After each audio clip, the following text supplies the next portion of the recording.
गौरी पुत्र गणेश भगवान की जय। जय श्री कृष्णा, राधे राधे।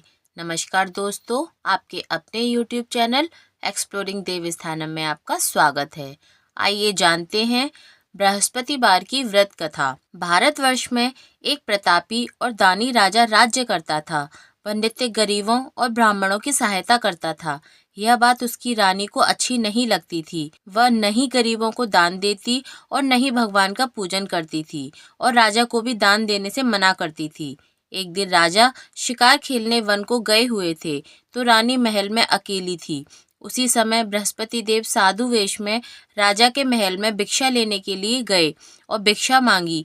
रानी ने भिक्षा देने से इनकार किया और कहा, हे साधु महाराज, मैं दान पुण्य से तंग आ गई हूँ। मेरा पति सारा धन लुटाते रहते हैं।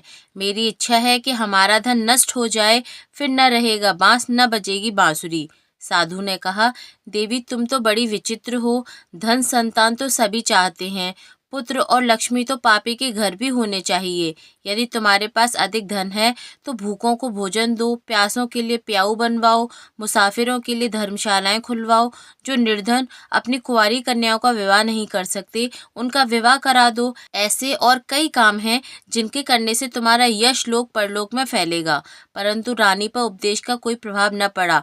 वह बोली, महाराज आप मुझे कुछ न समझाइए। मैं ऐसा धन नहीं चाहती जो हर जगह बांटती फिरूं। साधु ने उत्तर दिया, यदि तुम्हारी ऐसी इच्छा है तो तथास्तु। तुम ऐसा करना कि बृहस्पतिवार को घर लीपकर पीली मिट्टी से अपना सिर धोकर स्नान करना, भट्टी चढ़ाकर कपड़े धोना। ऐसा करने से आपका सारा धन नष्ट हो जाएगा। इतना कहकर वह साधु महाराज वहां से आलोप हो गए। साधु के अनुसार कई बातों को पूरा करते रानी को केवल 3 बृहस्पतिवार ही बीते थे कि वह उसकी समस्त धन संपत्ति नष्ट हो गई। भोजन के लिए राजा का परिवार तरसने लगा। तब एक दिन राजा ने रानी से बोला कि हे रानी, तुम यहीं रहो, मैं दूसरे देश को जाता हूँ, क्योंकि यहाँ पर सभी लोग मुझे जानते हैं, इसलिए मैं कोई छोटा कार्य नहीं कर सकता। ऐसा कहकर राजा परदेश चला गया। वहाँ वह जंगल से लकड़ी काट कर लाता और शहर में बेचता। इस तरह वह अपना जीवन व्यतीत करने लगा। इधर राजा के परदेश जाते ही रानी और दासी दुखी रहने लगी। एक बार जब रानी और दासी को 7 दिन तक बिना भोजन के रहना पड़ा तो रानी ने अपनी दासी से कहा, हे दासी, पास ही के नगर में मेरी बहन रहती है, वह बड़ी धनवान है। तू उसके पास जा और कुछ ले आ ताकि थोड़ी बहुत गुजर बसर हो जाए। दासी रानी की बहन के पास गई। उस दिन गुरुवार था और रानी की बहन उस समय बृहस्पतिवार व्रत की कथा सुन रही थी। दासी ने रानी की बहन को अपनी रानी का संदेश दिया, लेकिन रानी की बड़ी बहन ने कोई उत्तर नहीं दिया। जब दासी को रानी की बहन से कोई उत्तर नहीं मिला तो वह बहुत दुखी हुई और उसे क्रोध भी आया। दासी ने वापस आकर रानी को सारी बात बता दी। सुनकर रानी ने अपने भाग्य को कोसा।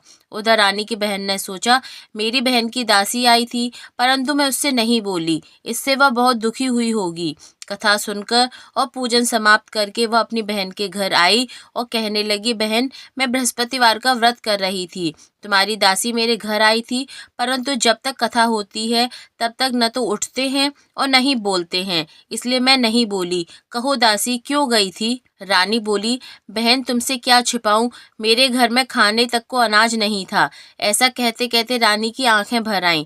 उसने दासी समेत पिछले 7 दिनों से भूखे रहने तक की बात अपनी बहन को विस्तार पूर्वक सुना दी। रानी की बहन बोली, देखो बहन, भगवान बृहस्पति देव सबकी मनोकामना पूर्ण करते हैं।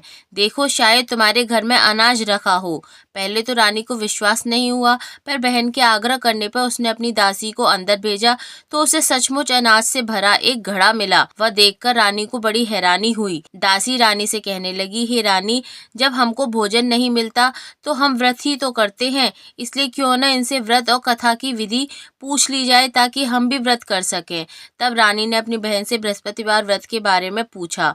उसकी बहन ने बताया, बृहस्पतिवार के व्रत में चने की दाल और मुनक्का से विष्णु भगवान का केले की जड़ में पूजन करें तथा दीपक जलाएं, व्रत कथा सुने और पीला भोजन ही करें, इससे बृहस्पति देव प्रसन्न होते हैं।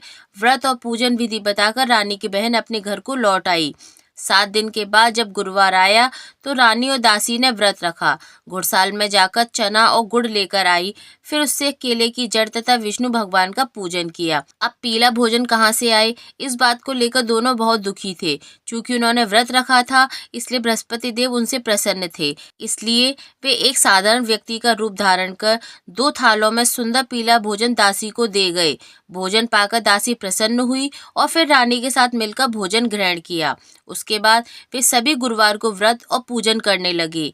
बृहस्पति देव भगवान की कृपा से उनके पास फिर से धन संपत्ति आ गई, परंतु रानी फिर से पहले की तरह आलस्य करने लगी। तब दासी बोली, देखो रानी, तुम पहले भी इस प्रकार आलस्य करती थी, तुम्हें धन रखने में कष्ट होता था।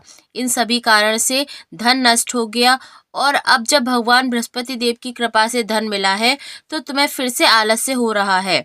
रानी को समझाते हुए दासी कहती है कि बड़ी मुसीबतों के बाद हमने यह धन पाया है, इसलिए हमें दान पुण्य करना चाहिए, भूखे मनुष्यों को भोजन कराना चाहिए और धन को शुभ कार्यों में खर्च करना चाहिए, जिससे तुम्हारे कुल का यश बढ़ेगा, स्वर्ग की प्राप्ति होगी और पितृ प्रसन्न होंगे। दासी की बात मानकर रानी अपना धन शुभ कार्यों में खर्च करने लगी, जिससे पूरे नगर में उसका यश फैलने लगा। हे बृहस्पति देव, जैसे आपने रानी पर कृपा करी, उसकी भूलों को क्षमा किया, वैसे ही आपकी कथा पढ़ने वाले, आप में विश्वास रखने वाले उन सभी पर अपनी कृपा बरसाइए और उनकी हुई गलतियों को क्षमा करिए। बोलिए भगवान बृहस्पति देव की जय।